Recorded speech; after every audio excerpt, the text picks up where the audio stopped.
Lifestyle 777 একটি ব্লগে তোমাদের সবাইকে জানাই স্বাগত। সবাই কেমন আছো? আশা করছি ভালো আছো। আমি খুব ভালো আছি।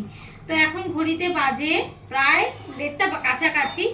আর আজকে হচ্ছে মঙ্গলবার দিন। আজকে আমার ভেজ রান্না। সকাল থেকে এতটাই ব্যস্ত ছিলাম যে তোমাদের সামনে ভিডিও আসতে পারিনি। আমি স্ন্যাকে সমস্ত পরোটা করে দেওয়া, ভাত করেছি, সকালে আলু ভেজেছি, ওকে টিফিন গুছিয়ে একা হাতে এদিক ওদিক দৌড়াদৌড়ি করতে করতে ফুল আনতে যাওয়া থাকে, তার মাঝখানে চা খাওয়া থাকে। তো ব্লগ আর স্টার্ট করতে পারিনি। ভাবলাম স্ন্যাকে ছেড়ে আসি, তারপরে আমি বাড়িতে এসে ব্লগটা স্টার্ট করব। তো আমি বাড়িতে এসেও অনেকটা কাজ গেলাম। বাইরে থেকে জল আনতে গেছিলাম, খাবার জল, ঘরে টুকটাক কাজ থাকে, দোকান থাকে, সবজি কাটলাম আর ডাল সেদ্ধ বসিয়ে দিয়েছি। ডালটা হয়েও গেছিলো। এখন আমি ডালটাকে সোমবার দিলাম, করছি মুগের ডাল, ভেজ ডাল করব। তো তোমাদের ব্যাক ক্যামেরা করে দেখাচ্ছি। আর আজকে কি করব না করব পুরোটাই তোমাদের সাথে শেয়ার করব। তো ভিডিওটা তোমরা দেখতে থাকো, আশা করছি ভালো লাগবে। তো আর যারা চ্যানেলে নতুন আছো, চ্যানেলটাকে প্লিজ আমার সাবস্ক্রাইব করে আমার পাশে দাঁড়িও। তো চলো কি করবো না করবো তোমাদের সাথে পুরোটাই শেয়ার করব। তোমাদের সাথে কথা বলতে বলতে ফাট করে লোডশেডিং হয়ে গেল।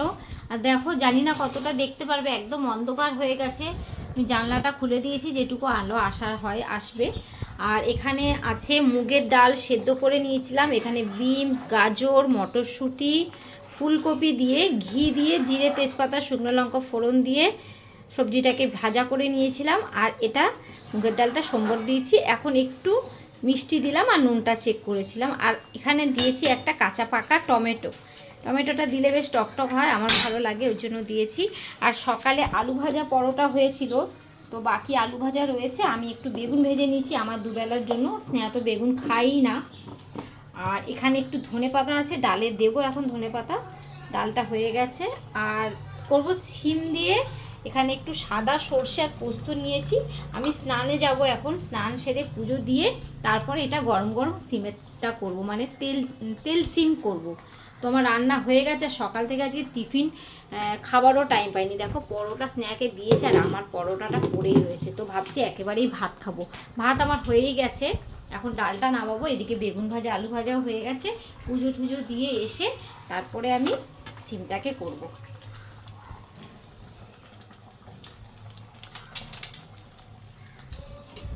বন্ধুরা, চান ছেড়ে চলে এসেছি, এখনও কাঁপছি ঠান্ডায়।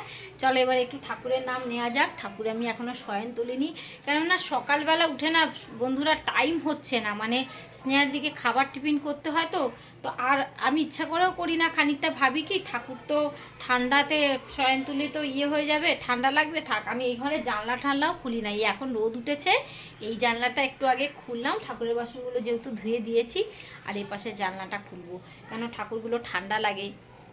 তো আমি এখন শয়ন তুলবো। শয়নটা এত লেট অবধি রাখাটা উচিত না, আমার তুলে দেওয়া উচিত, কিন্তু টাইম পাইনি, বিশ্বাস করো। আর ভেবেছিলাম কি এসে স্নেহাকে ছেড়ে এসে আগে স্নান সেরে পুজো সারবো, কেন মঙ্গলবারে বজরংবলীকে মালা পরাতে হয়। আবার ভাবলাম দৌড় বাবা, আরেক খানিকটা কাজ সেরে নিই, তারপরে শান্তি করে বসে পুজো দেবো। আর পুজো দিতে বসে না রান্নার টেনশন থাকলে না আমার একটু জন্য মানে টেনশন হয় যে এখনও কাজ বাকি কাজ বাকি। আর কাজ বাজ সেরে যদি পুজোর কাছে বসি না, আমি শান্তি মনে পুজোটা দিতে পারি।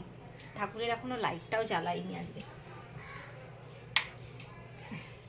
চলো ঠাকুরের শয়ন তুলে ঠাকুরকে পুজোগুলো দিয়ে নিই। ঠাকুরের সমস্ত বাসি ফুল ফেলতে হবে। আর এই যে ফুল নিয়ে এসেছি, মালা নিয়ে এসে সমস্ত রাখা রয়েছে। পরে তোমাদের সাথে কথা বলছি, আগে ঠাকুরের পুজো দিয়ে নিই। পুজো এখনও আমার সম্পূর্ণ হয়নি বন্ধুরা, তোমাদের সাথে একটু শেয়ার করছি। এই যে মা সরস্বতী এখানে রয়েছে, এখনও ঠান্ডা যায়নি। ঠাকুরের জামা কাপড় এখনও বৃহস্পতিবারে আবার চেঞ্জ করব। আজকে মঙ্গলবার, তো দুদিন আরও পরানো থাকবে। আর এমনি আমি এই অর্চনদানি দিয়ে গঙ্গা জল দিয়ে অর্চন করে দিই। সমস্ত ঠাকুরকে নামাই না, খালি এই বিষ্ণু ভগবানকে মানে জল চেঞ্জ করে দিই, নতুন জল, আর ভোলে বাবাকে জল দিই। সমস্ত ঠাকুরকে আমি অর্চন করেই দিই গঙ্গা জল দিয়ে। কোনো আরতি করব। আর ঠাকুরকে আজকে ভোগে কোনো ফল ছিল না, মুরখি আর বাতাসা দিয়ে দিয়েছি। আমার সমস্ত ঠাকুরকেই একটা জায়গাতেই দিয়ে দিই, কেন সবাইকে বলি ঠাকুর তোমরা ভগবান ভাগ করে নিও, কেননা বেশি থালা বাসন করতে পারি না, দিতে অসুবিধা হয়। আর বজরংবলীর আজকে জবার মালা জানো তো বন্ধুরা ভালো পাইনি।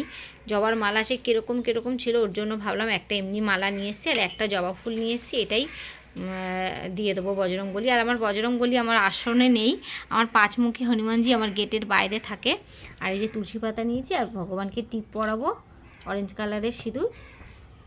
চলো ভগবানের আরতি কমপ্লিট করে তারপরে বজরংবলীর মালাটা পরিনি। আর বৃন্দা দেবীকে জল দেওয়া হয়ে গেছে, ফুল দেওয়া হয়ে গেছে, আরতি দেখাবো।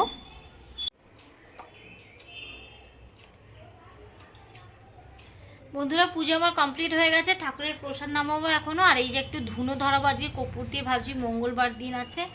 আর এটা ধুনোটা ধরিয়ে প্রসাদ নামিয়ে তারপরে ঠাকুরের এই যে পুজো দেওয়া নাইটিটা চেঞ্জ করব।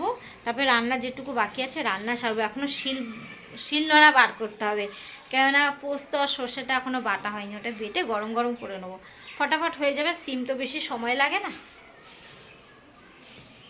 একটা জিনিস শেয়ার করি, দেখো বৃন্দা দেবীটা আমার পুরো খেয়ে নিয়েছিল, আবার এখান থেকে ফুল এসেছে।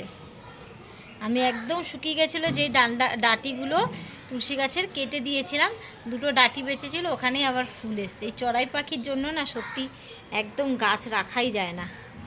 আর সন্ধ্যাবেলা এখানে বাতি দিই আমি। সর্ষে পোস্ত বাটা হয়ে গেছে বন্ধুরা, এটা দুটো ঘষা দিয়েছি, বাটা হয়ে গেছে। আর এখানে একটা লঙ্কা, এই যে বেশি ঝাল হয়ে যাবে বলে আমি আবার তুলে রেখে দিয়েছি, এটাকে আবার পরে যখন মশলাটা দেবো, এটা সর্ষে পোস্তে বাটাটা তখনই দেবো। আর এদিকে সিম গুলে নিয়েছি, হয়ে গেছে, ভাজাও হয়ে গেছে সিমটা। এটা নামিয়ে দিয়ে আমি এখনও ছাদে যাব, ছাদে সব জামা কাপড় মেলা রয়েছে, সেগুলোকে তুলে আনবো।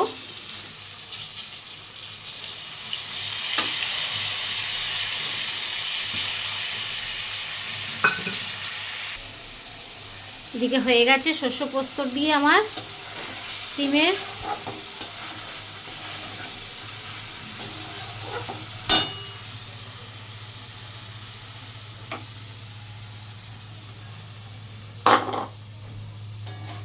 ছাদে যাব, জামা কাপড় তুলে নিয়ে এসে ফাটাফাট খেতে বসে যাব, কেননা আমার সকাল থেকে একটুও টিফিন খাওয়া হয়নি বন্ধুরা। প্রচণ্ড খিদে পেয়েছে। আর খিদের থেকে বড় কথা, আমি অনেকক্ষণ খালি পেটে থাকলে না তারপরে ব্লাড প্রেশারটা একদম ডাউন হয়ে যায়, মাথাটা ঘুরতে থাকে। এখন যেমন আমার মাথাটা ঘুরছে, তো আগে ভাবছি খেয়ে নিই, বাকি গ্যাস ট্যাস সব পরে পরিষ্কার করব। আর আমার কড়ার দিকে একদম তাকাবে না বন্ধুরা, কড়াইতে না দেখবে বেগুন আর পটল ভাজলে সাধারণত এই কড়াইতে কোনো রান্না করা যায় না, একদম পুড়ে ছাই হয়ে যায় কড়া। আর অল্প তেলে অল্প অল্প করে কড়াইতে ভেজেছি তো বেগুনটা, তো কড়াইটা একটু ধরে গেছে, একটু মাজতে কষ্ট হবে, বাট পরিষ্কার হয়ে যাবে। সন্ধ্যা আমার কমপ্লিট হয়ে গেছে, সন্ধ্যা দিয়ে দিয়েছি। আর ঠাকুরের বাসন টাসন সব নামিয়ে রেখে দিয়েছি, যদি পারি এখন ধোবো, নালে সকালবেলাতেই ধোবো ভাবছি। এত ঠান্ডায় আর জলে হাত দিতেও ইচ্ছা করছে না, সকালেও টাইম পাই না, ভাবছি শোয়ার আগে ধুয়েই রেখে দেবো, বাসনও শুকিয়ে যায়, এখানটা শুকিয়ে রেখে দিলে। আর ঠাকুরকে শয়ন দেবো, আগে যতক্ষণ জোত জ্বলছে তো শয়ন দিতে পারবো না, জোত হয়ে যাক, বুঝে যাবে যখন, তখন ঠাকুরকে শয়ন দেবো। আর এখন ঘড়িতে বাজে 7টা বাজতে 5 মিনিট বাকি। আর আমি চাও বসাবো, কেন আমার ঠান্ডায় কাঁপানি দিয়ে উঠেছে, আগে চাটা করি।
চা হয়ে গেছে, ফুটে একদম শুকিয়ে গেছে চাটা আজকে আমার। ঠান্ডায় মনে হচ্ছে একটু বেশি চা হলে ভালো হতো, বন্ধুরা এই এক হাতে ফোন ধরে না এক হাত দিয়ে কাজ করতে আমার খুব অসুবিধা হচ্ছে, খুব অসুবিধা। স্নেহা থাকলে তাও একটু ফোন টোন ধরে দেয়, কেউ থাকলে একটু, নাহলে তো খুব অসুবিধা হয়ে যাচ্ছে ফোন দিয়ে। ফোনটা রাখার মানে আমার রান্নাঘরে কোনো পজিশনই নেই যে আমি ফোন রেখে সেরকম করবো। চলো বন্ধুরা আজকের ভিডিওটা এখানে অবধি থাক, এ পর্যন্ত রাখলাম, কেন অনেকটা লম্বা হয়ে যাচ্ছে ভিডিও। আর কালকে নতুন একটা ভিডিও নিয়ে আসবো। তোমরা সবাই ভালো থেকো, সুস্থ থেকো, সাবধানে থেকো। আমার হাতটাও ব্যথা হয়ে গেছে, আর স্নেহাও বাড়িতে আসার সময় হয়ে গেছে। ফোন তো আসেনি, আমি ফোন করব। তো আর এমনি অনেকগুলো ফোন কল থাকে, এখানে ওখানে ফোন করার থাকে। তো বসে বসে এখন সেই সমস্ত কাজ মেটাবো আর চা খাবো। তো চলো তোমরা ভালো থেকো, সুস্থ থেকো, সাবধানে থেকো সবাই, টাটা।